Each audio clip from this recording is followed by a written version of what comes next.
Broadcasting from a skyscraper owned by millionaires for a company whose shares are traded on Wall Street. It's the Wilkow Majority. I could have spent all day with that guy. So FisherInd.com is the parent company, Fisher Industries. This is the subsidiary company, which Tommy Fisher is the president and CEO of. It's Fisher Sand and... Please keep your minds in the upright position upon takeoff. Thank you.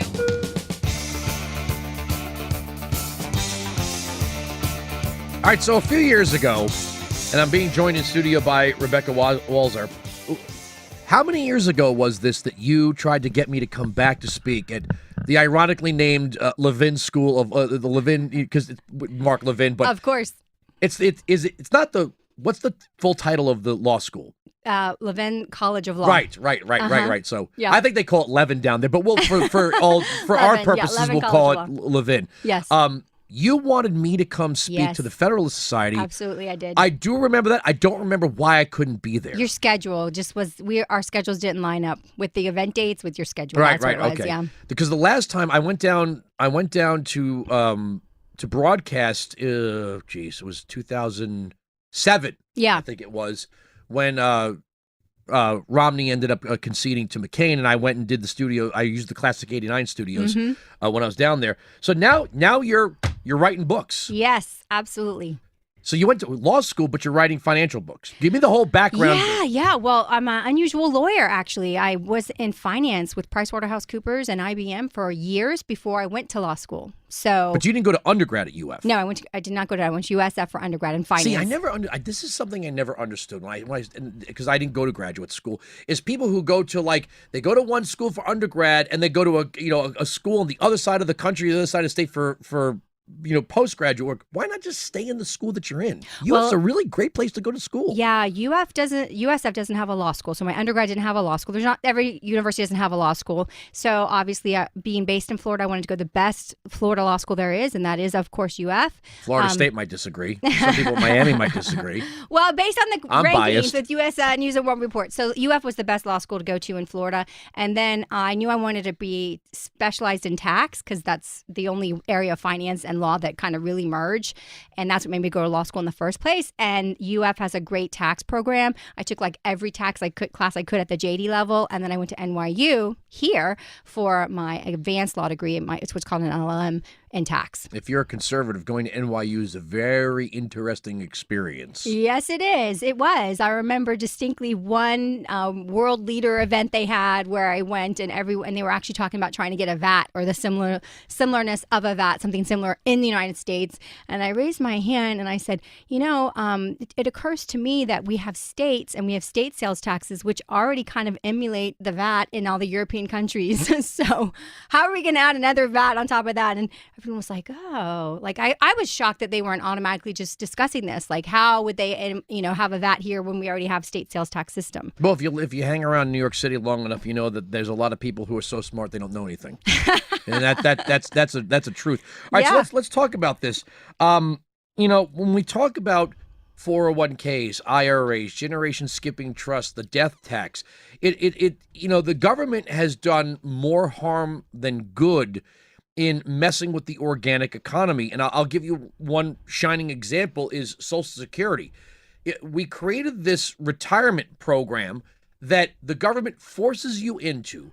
It doesn't actually grow as time goes on. When you adjust it for inflation, you probably have less in it when you retire. And get this, and I always say this on the program, that if you were shopping financial products, if somebody said, hey, I got one for you, we're going to take a portion of your paycheck for your retirement. Now, the good news is it'll live with you as long as you live, but if you drop dead and your spouse drops dead after your kids reach the age of majority, we keep it. Mm-hmm.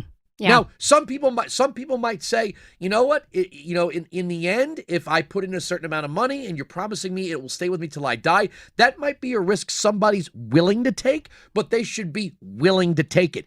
In the case of Social Security, you cannot will it, you cannot pass it down, you can't privatize it, you can't order it to grow or have it invested in whatever it is you want invested in. In other words, and it's not even in a trust fund anymore in the government. Exactly. It's just part of the spending. So when you look at financial advice, which is look, you have to do your due diligence. You have to shop the market. You have to find out who's got a good reputation. Let's talk about some of the ways that people can grow their existing nest egg, or pass it down to their gut. Yes, thank you. I was just going to mention, and you're not going to believe I'm going to say this, and I don't believe I'm going to say this, but it's the truth. When I went back into the research for this book, I actually found that when Social Security was initially created, actually, talking 33. Yeah, I'm talking in 1935, FDR signed the bill. Initially, from an actuarial perspective, it was a genius system, because if you look at the life expectancy back then, males averaged about 62 in a couple months, and women averaged about 65 in a couple months. And so, and the original retirement age was still 65 back in the 30s. And I don't mean to, I'll give you all the time. We got plenty of time. No, yeah, of course. We have time. At that time, most women were not in the workforce. Exactly. So if the breadwinner died, exactly, they would have, especially at that age. Exactly. I mean, there weren't 60-something-year-old women going into the workforce for the first time. Right. And the truth is, and we've pointed this out on the program, that at that time, there were very few financial products for the common working person. Right. And you had immigrants that were coming here and starting out later in life in employment. So I disagree with it constitutionally, but I understand it. But it's kind of outlived its... Well, that's it. That's what I'm saying is when they first implemented it, it was genius mathematically, because everybody had to pay in, and only a small percentage of the population got it, and got it for a very short period of time. Over the last 30 years, 40 years, we have extended our life expectancy by 2 decades. Now, everyone lives for two... How dare we live longer? Everyone lives for 20 more years, and they've only increased the full retirement age by 2 years. So now it's a completely... If you came up with the system today, not one economist, not one mathematician would say, yeah, this is actuarially sound. It will bankrupt itself within a matter of years because of the way it's designed today. And if you look at it, most of us, I mean, I got married, I was 35. My grandfather was 48 when I was born. Okay. We're having children, many of us, not all of us, but many of us are having children late. So the guarantee that your kids will not be dependents, right? When it's almost an impossibility, right? For many people, that if you're waiting to have children, and we can quote the movie Idiocracy, that the market's just not the right time. But as people stay single longer, and this is the libertarian in me talking, as we stay single longer, as we are starting families at a much older age than the 20s and the 30s, the guarantee is almost certain that your kids are going to be above the age of majority, of course, when you Absolutely. pass on. Absolutely right. This is why I really wrote this book, because with my unique background, I worked in finance for years before law school, and then I practiced law for a few years solely before I went and opened my own practice about 3 years ago, where I've been doing both kind of holistically. And what's been really interesting is to work with financial professionals across the country and see what the financial advice is and the legal advice is for these people to really build wealth.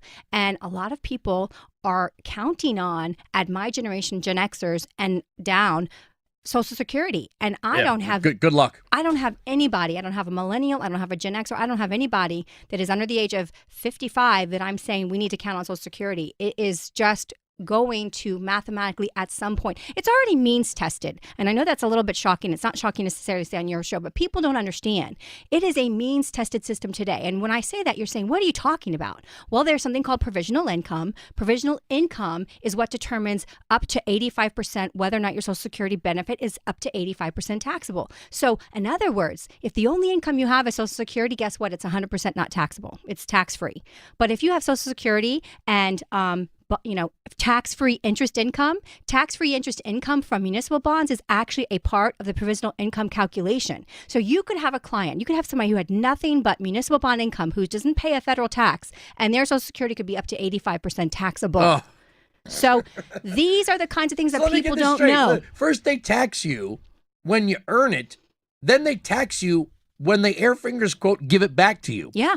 I mean, that's exactly what means testing is. Wow. Sign me up. Not really. And you know what? That's the thing is people don't realize this is the tip of the iceberg. I feel like we're on the Titanic and we can just see the iceberg tip.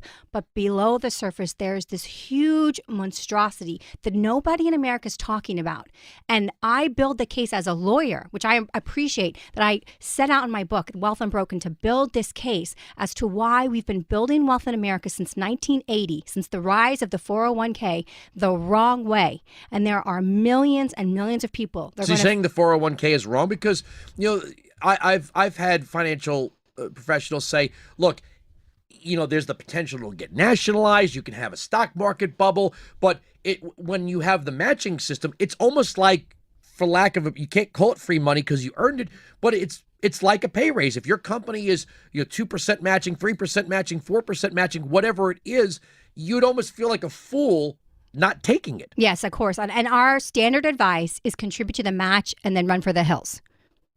So we don't want you to forego the match. We want you to contribute up to the match. But beyond the match, there are 4 or 5 reasons, but I'll give you the top 3 reasons the 401k is literally a failure. Mathematically, economically, a total failure. First of all, we have volatility. And we have a ton of people that built just their wealth solely in a pre-tax account, like market-based, that in 2008 were going to retire in 2009 and decided they had to continue to work. So you have a 100% market-based wealth system and the market crashes right before you're going to retire and you are SOL, right? That's number 1. Number 2, it's pre-tax. And everybody thinks I talk in front of hundreds of people a year, and I ask them, how many of you think 39.6, which was formerly our top tax bracket, marginal bracket, right now it's 37, how many of you think 39.6 is a high tax bracket? And everybody, not one person does not raise their hand. Yeah, 39.6, that is high. I say, all right. And I say, open your folder, take out the history of the tax code in the United States of America. And let's start looking before Reagan's reforms, okay? You start looking before 1985 and up, you cannot find a top marginal rate that is lower than 50%. But who is paying it with all the write-offs and deductions? Well, when they say Eisenhower had 91, nobody was paying 91. 94 is our top in 1944, World War II. But I will tell you, with the new tax reform, as you can see, and I think obviously New York, California, New Jersey, Illinois, disproportionately affected by the itemization and specifically SALT, state and local tax. No, because I live in New Jersey. Okay, so you used to be able to say, all right, here's my New Jersey property taxes, here's my New Jersey income taxes, and here's my New Jersey estimated sales tax I've paid. All of that together, maybe that's, I don't know, $45,000. All that together gets written off. Now, $10,000 is your cap. So we've got people in New Jersey have to start voting different. Yeah. Well, this is the case. So, but the bottom line is what is going to happen is we're going to have, and mathematically, economically, we cannot create what we do not have. So we do not have enough tax revenues. We spend anywhere from $500 billion to $700 billion per year, you know this, in income tax revenues that we do not get.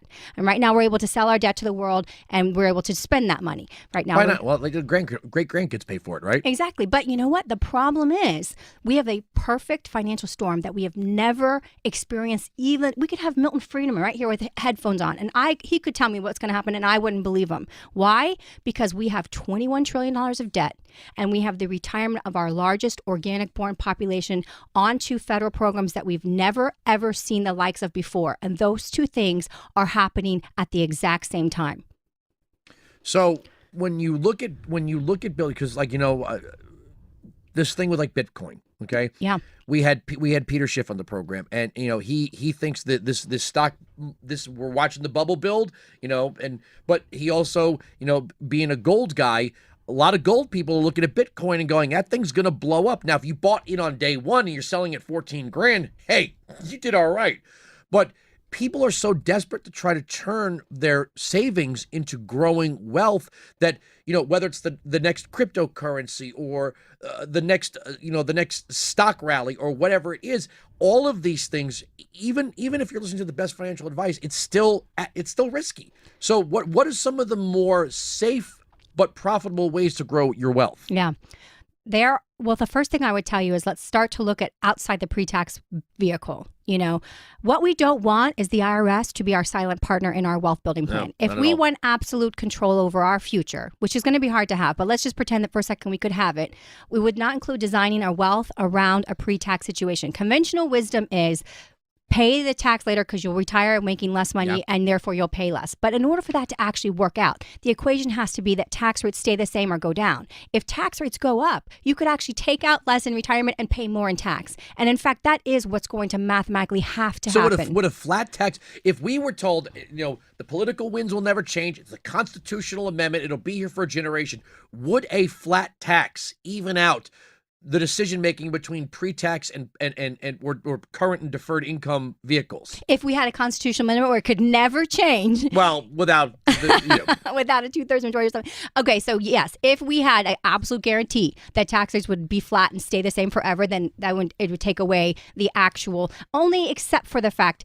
that you might actually have more deductions while you're younger and earning, because take away the fact that we don't have personal exemptions anymore because those are phased out. But you have the standard deduction, and the fact is you can still write off mortgage interest. So obviously when you're retired, you probably have paid off the house, we hope, and don't have that mortgage interest deduction anymore. So you probably lose deductions as you get older because you pay things off. But for all other things being equal, yeah, if we had a guarantee of a same tax, then that would be fine. But the problem is the government has intentionally designed that as you take out the income in retirement, they get to decide what the tax rate is. And when people look at the scope of what we're talking about, we have about 26. So you're saying it's safer, because we're running out of time. You're saying it's safer. You've already paid the tax. This is yours. Absolutely. Now you could put it into something. Done. Like what? So you've got the Roth, which is an example. Municipal bonds are tax-free, but I don't like them because they make your Social Security means tested. And there's a couple other little things that we can carry this to the next segment. Yeah. Can you stick around? Absolutely. All right. Rebecca Walzer is going to stick around. The book is Wealth Unbroken: Growing Wealth Uninterrupted by Market Crashes, Taxes, and Even Death.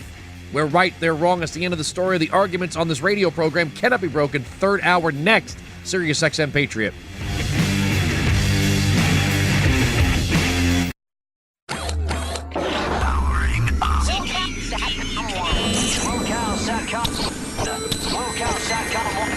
Satcom 1 is a go. Firing up Satcom 2. Satcom 2 is live. The fusion of rational thought and political analysis. This is what your brain has been waiting for. News, politics, and issues. Enhanced. You have just joined the Wilkow Majority. The next generation of great talk radio, the undisputed leader of the new school, Andrew Wilkow, Sirius XM Patriot. Phone lines, as always, 1-866-95-PATRIOT. The email, spell my name right, WILKOW at WilkowMajority.com. Individual Patriot first, conservative second, Republican third, and working every single day to make this the most popular program offered by Sirius XM Satellite Radio. It is based in one thing and one thing only, and that is rational thought. So welcome to the Wilkow Majority. I'm Andrew Wilkow. It's Friday. We don't slow down. We don't back off. We don't go take it easy. We go full steam ahead. 3 hours of perfectly executed political analysis. Don't worry. We're going to get into this supposed controversy that Trump urged Sessions not to recuse himself. The phrase special counsel doesn't exist in the Constitution. I hate to break it to you. And we got to get into Jeff Sessions and pot policy. Well, even though the federal government doesn't have the constitutional authority to make a drug law such as to ban marijuana, it is on the books, and the Department of Justice must enforce the law. It's that simple. Actually, Jeff Sessions is right. Congress should repeal the law, make it constitutional. But we got right to the climactic scene of this action movie with Rebecca Walzer on growing wealth, and I was like, I can't hard break. I can't just end it there, because we were talking about the failure of Social Security, the risks of the 401k, and to backtrack to that, for a lot of years, even here when they had employee matching, I didn't take it, especially after 2008. Okay. And over the years, I've had some great economic guests. I've had great financial guests. Maybe I'll be calling you for advice, if you don't mind, fellow of course, Gator. Absolutely, But go Gators. I had one economics guest who said, "This is my guy," and I'm like, "Well, if he's your guy, I'm going to talk to him." And he's like, "Listen, you're talking about a match. It's simple wisdom. If your company's offering to match your investment in yourself, to deny yourself that added 3%, you feel foolish that even if the stocks take a loss, you're still ahead in the fact that you have a match from your employer." But you're right. These things are all risky. just like Bitcoin. We were just talking off the Yes. air about Bitcoin, that on one side you were pointing out, God, rehash what you were saying about foreign governments Yes. and reserve currency. Well, I look at Bitcoin. Everyone looks at Bitcoin kind of like gold, like it's like something, another thing to invest in. We have to remember that the unique thing about Bitcoin, also sort of like gold, is it's a currency. It's a digital currency, blockchain technology. And we are seeing now, Andrew, a lot of major countries legalizing it as legal tender. Japan, Australia, more to come, and Isn't South Korea starting to they're starting to. yeah, there are every day more and more countries that are saying, yes, we accept this as legal tender world over. And here's the thing, we have to be on alert. As America, we have a unique place in the world in that our dollar, our currency, is the world reserve currency since Bretton Woods 1944, end of World War II. That allows us to spend between $500 and $700 billion a year that we do not take in tax revenues because we are selling our dollars to the world, who are using it to do exchange between the two currencies, their two domestic currencies. Just real quick though. Yeah, but please. China has been China and India have been really Bilateral trade. but they've been upping their gold reserves. Yes. Do you think some of the other big players are hedging? Because that's what every gold person was. And I've never had a gold person, because we've had gold sponsors. I talked to Peter Schiff. He's Of course, yeah. Schiff Gold.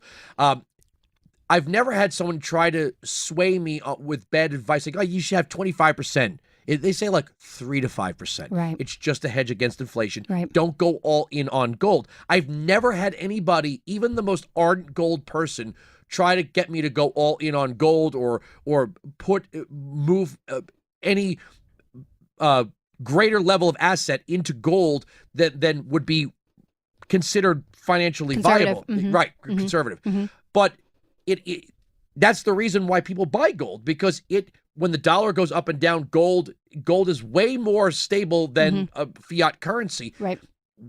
Is it a worry that if these world central banks are upping their gold reserves, it's because they either know something or they're studying something that our government's not telling us and our media's not telling us? Well, it's really scary. I actually hate to bring up a topic like this because it's almost like what is the solution? If we lose the reserve status of America, what do we do? I mean, it is Armageddon like Zimbabwe dollars? It is. So what I just want to tell people, look, Bitcoin is an alternative of legal currency. Unlike gold, you don't see, gold being legalized as legal tender, although it probably is everywhere. It's just that people don't carry around pockets of gold to go and exchange their transactions. Exactly. So digital currency. But you could, I'm pretty open that I buy and store gold. If push came to shove, I know I could take my China Panda. I can get renminbi or yuan, or I could take it into a gold shop and get dollars. Yep. No matter where I am in the world. Yes. If I have a gold coin with me, I have currency. You're right. So you have to have it in a usable format, so it could that you could travel with But it. still Obviously, dangerous. Exactly. But Bitcoin obviously doesn't have that problem being digital. And what I look at from an economic perspective and a perspective of reading the tea leaves of the world in the future, they've tried. China has been a big proponent of getting rid of the America as their world reserve currency. They've got this SDRs that came out in after the great 2008, 2009 that really was used for liquidity when the Great Recession happened. But that hasn't really taken off. Bitcoin, I see, is a real viable alternative as currency worldwide. And where does that relegate the dollar to? That is what I have to stop and pause on. But now here's the question. I want to get into some of your specifics in the book. Rebecca Walzer's joining us. Wealth Unbroken, Growing Wealth Uninterrupted by Market Crashes, Taxes, and Even Death. Just as you have counterfeiters, and I said carrying gold, the original thievery is stealing someone's pot of gold, pouch of gold, chest of gold. What would stop Russian, Chinese, North Korean, or any other hackers from stealing your cryptocurrency or holding you hostage for your cryptocurrency? You either give me 10% of your Bitcoin or you're not getting any of it back. What would stop the future of thievery from making its way into Bitcoin? Just because I'm carrying my iPhone and I could go into a restaurant, maybe scan my Bitcoin and pay for my meal, just because I feel safer carrying my phone than a bag full of coin or currency, there'll be thievery. If there's something to steal, someone's going to steal it. Yeah, the biggest place they had thievery so far in the actual cryptocurrencies is actually in the actual exchange houses. That's where people have lost literally their entire balances completely. So the actual, it seems so dangerous. It does, and the way that technology works. Although I'm not a technology guru here, but I'll just tell you, it's distributed network blockchain is not supposed to be hackable or changeable, so that the original founders can't Ships make aren't themselves. supposed to sink. I'm with you, but the thing is the exchange problems has to get worked out. We have to get that worked out, but it is going to be resolved. And as more and more worldwide countries start to accept this as legal tender, it is going to be potentially an alternative. Would you say, because look, millennials don't have, many millennials, I shouldn't malign the whole generation, the kind of wealth building patience. Oh my gosh. Whether it's 401k, stocks, options, bonds, gold, whatever it is, that it's look, buy low, sell high. You could have bought Bitcoin in the beginning and be selling it now at what was it, 14th? I don't even know where it is right now. I don't follow it. Mm-hmm. But I would imagine you wouldn't tell anyone to put their life's retirement plan in cryptocurrency. Yeah. And here's another one. I do want to get specifics in the book. You look at countries that are experimenting with a totally cashless society. Whether cryptocurrency or cashless society, where's your privacy? One, and what's to stop the government at that point? If you have cryptocurrency, and we saw this with the Cypriot haircut, what's to stop government from just saying, we need to make up 2% of the budget. We're just shaving off these cryptocurrencies and taking them for government. How would you stop that? Yeah.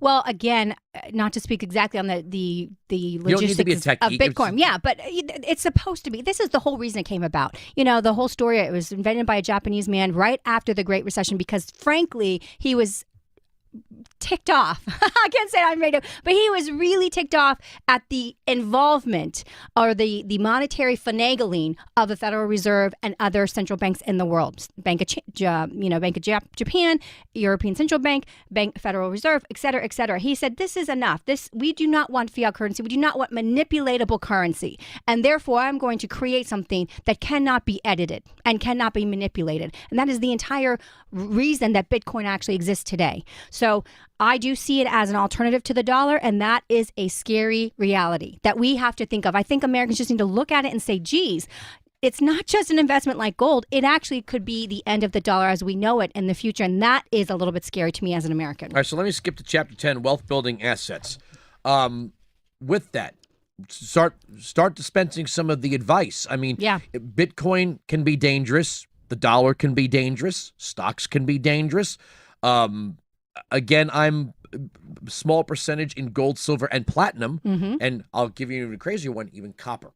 Wow, I've bought copper bullion because you know what? Look, one day, a block of copper, you never know. You never know. Especially with the Chinese. It's a good conductor, right? The Chinese are now minting it for coins. Okay. So if some percentage of the copper reserves are sucked into use for currency and not for production, the value of possessing copper might go up. Yeah. So give me, without giving away too much of the book. Yes, Andrew. Here's the thing. As I build this case, the biggest thing that we have a problem is, and I talk about this, I don't know if you've ever heard the marshmallow study from Stanford in the 60s. Did you ever hear about that study, the marshmallow study? No. They led these 4-year-olds in the 60s. This was really ahead of the curve in the 60s. They led these 4-year-olds into this 2-way mirror room with just a table and a plate and one marshmallow. And they told the little 4-year-old, listen, this is your marshmallow. You can eat it right now. But I'm going to go and I'll be back in a few minutes. I have to go do something. If you don't eat it until I come back, you're going to get 2 marshmallows and you can eat them both at that time. The whole study was about instant gratification and who could delay. And they watched these 4-year-olds, behind the actual 2-way mirror. And this has been recreated on YouTube, so you can actually watch this. It's hilarious to watch these 4-year-olds, but you can see them sniffing it, smelling it. And they actually followed these 4-year-olds until they were 18 and beyond in life on this study. It was a longitudinal study. And here's the thing, the 4-year-olds that were able to delay gratification and wait, they had significantly higher SAT scores. They had significantly lower BMIs, and they had statistically according to them in the surveys they felt the rest of their life, a higher level of satisfaction in life. So here's the problem. That was the 60s. You fast forward from the 60s to 2018, almost 50 years later, and we are in a much different America. We have way more instant gratification. We have more technology in our cell phone than they had when they landed on the moon. So these people are like, I need everything now. I mean, even me, I'm a Gen X, but hey, I literally order my coffee on my cell phone so that's there before I get to the store. I can have a webinar with somebody on the phone in my car as I'm driving that's across the country. I mean, we are all like now. So that has translated into every dollar we earn pays two people. It pays our current self and it pays our future self. And our current self has been winning way more than our future self. And that's why we have anywhere from a $7 to $14 trillion retirement savings gap in this country. And the millennials are going to have to wake up and they're going to have to do it differently because we are failing. All right, so we're running out of time in the second segment. This I got to take the break. Yes. What's a day one for the new year, new you? What's a day one change in your retirement for this year, right? If you're going to up your contributions to your 401k or buy a piece of gold or Bitcoin or whatever it is, what would you say is the first step towards making a better decision towards retirement? Okay, first of all, 10% is never going to be enough. So you need to look at, especially the older you get. If you already have a deficiency and you're older, you need to start looking at least 25%. It's just that simple. We are not saving enough with 10%. The second thing is I would talk from a tax perspective. I would say contribute to the match. Get your match. We're not telling you to walk away from free money, but beyond the match, look at an after-tax vehicle like the Roth or some other version of after-tax. Now, what about people who don't have the 401k at their work? Perfect. No problem. Plenty of ways to actually do investments long-term, tax-free without using a Roth. In fact, some people, a lot of my clients are income phased out of the Roth. They can't even contribute to a Roth because of a certain income level, they don't want you contributing pre-tax money. So there are alternatives that I talk about in the book that allow you to contribute to and build wealth that's going to be after tax and tax-free forever in your retirement. Okay. Well, you got to read the book, Wealth Unbroken, Growing Wealth Uninterrupted by Market Crashes, Taxes, and Even Death. Rebecca Walzer, that's a 2-segment right there. We're right, they're wrong. That's the end of the story. The arguments on this radio program cannot